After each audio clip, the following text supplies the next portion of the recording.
Allô Catherine Bouchard, ça va bien? Ça va bien, toi? Ça va bien. Donc on est en interview avec toi aujourd'hui parce que tu es donc journaliste à Radio-Canada depuis 4 ans et tu habites à Trois-Rivières et donc tu es journaliste reporter à Trois-Rivières. Oui, exactement. Alors, tout d'abord, nous, on voulait savoir comment ça se passait, ton confinement à la maison, si tu étais seule ou pas. Mais ça va plutôt bien. Comme tu vois en arrière de moi, je suis bien installée. Là, on a eu tout. Je vais essayer de. Je suis en mode selfie. J'ai eu ça, c'est mon micro pour faire mes directs et tout. Mon micro pour faire mes reportages. Fait que je suis vraiment bien installée. Et derrière moi, il y a mon copain qui est en confinement, qui travaille d'ailleurs en ce Allô? moment. Et là, ça, c'est mon balcon. J'ai eu plusieurs commentaires cette semaine parce que je fais tous mes directs de mon balcon. Ok. Donc là, je rencontre des internautes, ils me disent « Ah oui, on se demande, t'habites sur quelle rue? » et tout. Ok, tu te positionnes derrière, puis tu fais ton direct.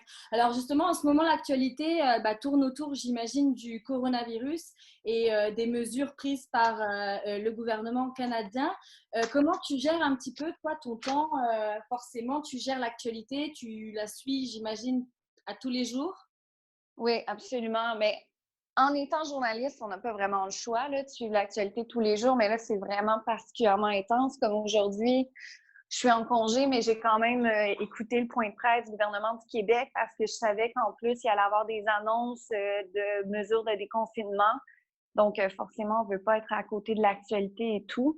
Puis les journées sont vraiment intenses aussi, là. Toi, tu es une journaliste terrain, on le rappelle, Catherine, Ouais. tu vas tout le temps, normalement, sur le terrain. Comment ça se passe, du coup? Comment tu gères tes interviews en ce moment? J'imagine que tu ne vas pas trop ou pas du tout même sur le terrain.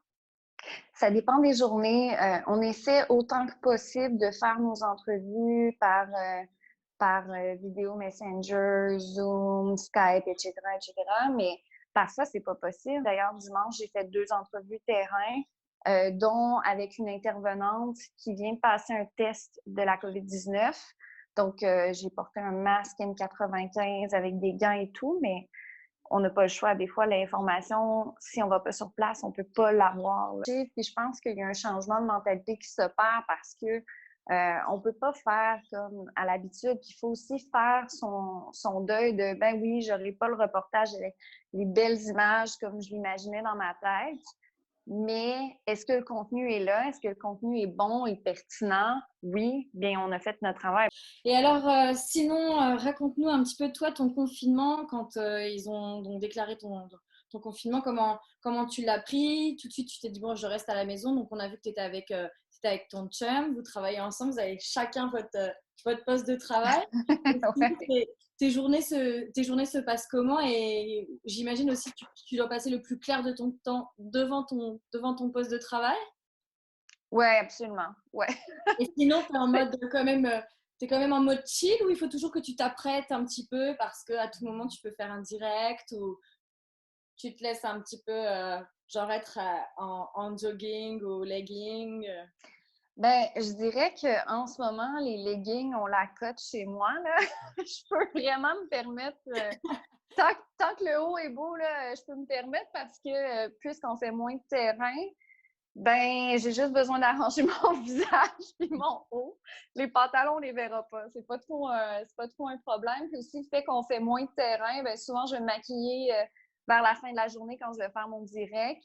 Mais dans la journée, ben, ouais, je me maquille moins, disons. Et c'est plutôt Mais, agréable du coup. oui. Oui, c'est agréable de moins se maquiller. C'est sûr qu'on s'ennuie un peu du terrain, puis on s'ennuie surtout de ne pas être constamment juste devant cet ordinateur-là. Ça, puis j'ai un petit chien, tu l'as mentionné, on va le regarder. J'ai un petit chien 4 mois qui est très tranquille, là, mais il est toujours tranquille à des moments où ça ne dérangerait pas qu'il soit énervé. Puis quand il faudrait qu'il soit tranquille, par exemple, quand je fais une entrevue, ah là, par exemple, il a besoin de ma pleine et entière attention. Et je ne sais pas, est-ce que tu aurais, par exemple, un livre à nous conseiller que tu as lu depuis le confinement ou un super bon film que tu as écouté aussi récemment ou un album de musique ou quelque chose que tu as découvert durant le confinement et que tu as envie de partager avec nous? Là, vous allez me juger, là, mais la série de laquelle je suis complètement accro, là, c'est une télé-réalité japonaise, Oui. Terrace House, là, je suis accro. Mais c'est parce que c'est tellement culturellement différent, je trouve ça absolument fascinant. Et alors, ça raconte quoi? Mais en fait, c'est 6 étrangers qui habitent tous dans une même maison.